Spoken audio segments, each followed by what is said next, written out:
இந்தியால ஒரு கிராமத்துல இருக்கிற வீடுகள்ல மட்டும் கதவுகளே கிடையாது. அந்த கிராமத்துல எந்த கடைகளையுமே பூட்டவே மாட்டாங்க.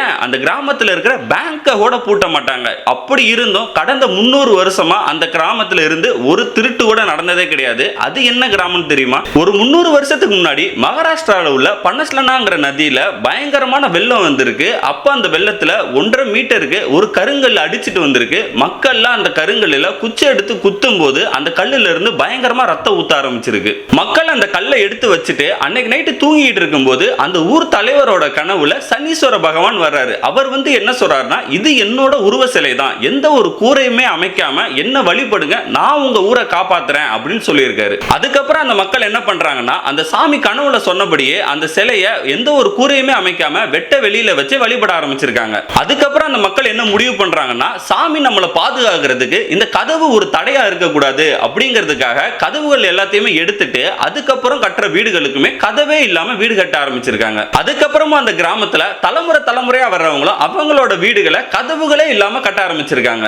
இந்த கிராமத்தோட பேரு தான் சிக்னாப்பூர். இந்த கிராமம் எங்க இருக்குன்னா மகாராஷ்டிரா மாநிலத்துல தான் இருக்கு. இந்த கிராமத்துல தான் இந்தியாலே முதல்ல லாக்கே இல்லாத பேங்க் இருக்கு. 2015ல தான் இந்த கிராமத்துல போலீஸ் ஸ்டேஷன் திறந்திருக்காங்க. அன்னையில இருந்து இன்ன வரை அந்த போலீஸ் ஸ்டேஷன்ல ஒரு கம்ப்ளைண்ட் கூட ஃபைல் ஆகவே இல்லை.